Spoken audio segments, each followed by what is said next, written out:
This is happening right now in Israel.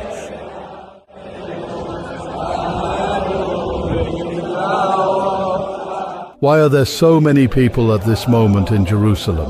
They waited a long time for this moment, and finally it has arrived. But the major TV networks are not broadcasting it, so stay with me until the end of the video, and I will explain exactly what is happening at this moment in the Holy City. Have you ever heard the sound of a shofar echoing through the streets of Jerusalem? Imagine the scene. Thousands of people, crowded streets, a respectful silence broken by the loud and deep sound of that ancient instrument.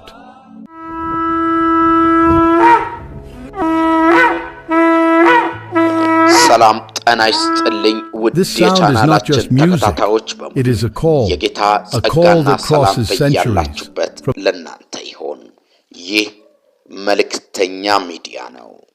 ወዳጆቼ ሁሉ ነገር በፍጥነት እየሄደ ነው። የሮሽ ካሻና በዓል ተጀምሯል። ይህ ጉዳይ እንደማንኛውም ተራ ጉዳይ ስለ ሮሽ ካሻና ከተረዳን የምናልፈው አይደለም። ከመሲሁ መምጣት ተስፋ ጋር በጣም የተቆራኘ በዓል ነው። በዓለም ላይ እየተከሰተ ያለው ነገር አስደንጋጭ ነው። ይህ በእስራኤልና በዓለም ሁሉ የንስሐ ጊዜ ነው። ነገር ግን ከእግዚአብሔር በመመለስ የስልጣናቸውን ኃይል በዓለም እያሳዩ ነው። ይህ ሕዝብ ሁሉ በኢየሩሳሌም ለምንድን ነው ተሰበሰበው? በእስራኤል ምንድን ነው የተፈጠረው? ስለዚህ ጉዳይ ዋናዎቹ የቲቪ አውታሮች ግን እያስተላለፉ አይደለም። ስለዚህ ከኛ ጋር አብራችሁን ቆዩ። ይህን ቻናል ሰብስክራይብ፣ ላይክ፣ ለሌሎች እንዲደርስ ሼር በማድረግ አብረን እናገልግል። በሺዎች የሚቆጠሩ ሰዎች በታላቅና በጥልቅ ድምጽ መለከት እየነፉ ጥሪ እየተደረገላቸውም ይገኛል። ከሙሴ ዘመን ጀምሮ እስከ ዛሬ ድረስ ለዘመናት ይህ የተለመደ ነው። የአይሁድ አዲስ ዓመት 5786ኛው ዓመታቸው እየገባ ነው። ይህ ጥልቅ መንፈሳዊ መልክ ያለው እንጂ ስለተራ በዓል እያወራን አይደለም። አሁን በእስራኤል እየሆነ ያለው የሮሽ ሃሻና የበዓል አከባበር በመጽሐፍ ቅዱስ ውስጥ የመለከት በዓል ተብሎም ይታወቃል። በዘሌዋውያን 23 ቁጥር 4 ላይ በሰባተኛው ወር ከወሩም በመጀመሪያው ቀን ዕረፍት ይሁን፣ የመለከት ድምጽ መታሰቢያ፣ የተቀደሰ ጉባኤም ይሁንላችሁ ተብሎ እንደተጻፈ ይህ ጥቅስ ከራሱ ከእግዚአብሔር የተሰጠ ትእዛዝ ነው። ይህ ለእስራኤል የተከበረ ቀን ነው። ስለዚህ ይህ በዓል በማንኛውም ጊዜ የሚከሰት አይደለም። ምክንያቱም ግዴታ ጨረቃ መገለጥ አለባት። ይህ ጨረቃ መቼ ትገለጣለች ተብሎ ሲጠየቅ ይህ ጨረቃ የሚገለጥበትን ቀን ማንም ሰው ሰዓቱንም ሆነ ቀንቱን አያውቅም። ስለዚህ ነው ይህ ድግስ ለቀናት የሚከበረው። ደቀ መዛሙርቱም ጌታ ሆይ የምትመለሰው መቼ ነው ብለው ጠይቀውት ነበር። ጌታ ኢየሱስ ክርስቶስ ለደቀ መዛሙርቶቹ ሲመልስላቸው እንዲህ ነበር ያለው፣ ቀኑንና ሰዓቱን ማንም አያውቅም። ይህ በዓል ለሁላችንም ማስጠንቀቂያ ነው። የዚህ በዓል አከባበር የኢየሱስ ክርስቶስን የመምጣቱ ምልክት ናቸው። የመጽሐፍ ቅዱስ ትንቢቶች በዓይኖቻችን ፊት እየተፈጸመ ነው ያለው። ራስን በመመርመር ከእግዚአብሔርና ከሰዎች ይቅርታን በመጠየቅ ወደ እግዚአብሔር መመለስ ይኖርብናል። በዚህ ጊዜ የኢየሩሳሌም ጎዳናዎች ጭር ብለዋል። መኪና አይንቀሳቀስም። ቴሌቪዥን ስርጭቱን አቁመዋል። በመጽሐፍ ቅዱስ የመጨረሻ መለከት እንደምነፋ መጽሐፍ ቅዱስ ተስፋን ሰጥቶናል። ይህ መለከት ስነፋ ሁሉም ነገር ይለወጣል። ያን ጊዜ መገመት ትችላለህን? ሰማይ ይከፈታል፣ በምድር ላይ የሚያስተጋባ ታላቅ የነጎድጓድ ድምፅ ይሆናል። ሙታን ይነሳሉ። እኛ ሕያዋን በዓይን ቅጽበት ተለውጠን እርሱን ለመቀበል በአየር ላይ እንነጠቃለን።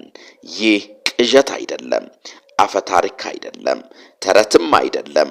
በቅዱሳት መጻሕፍት የተጻፈ ሁሉ የከበረ ተስፋ ነው።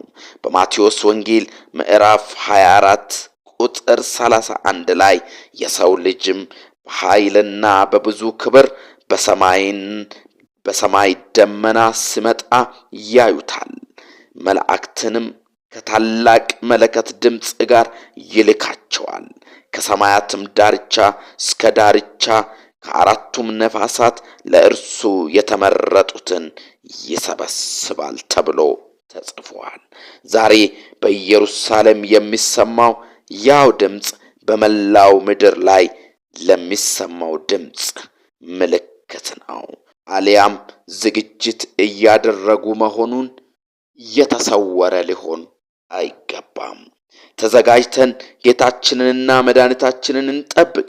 በቅርብ መለከቱ ይነፋል፣ ሁሉም ነገር ያበቃል።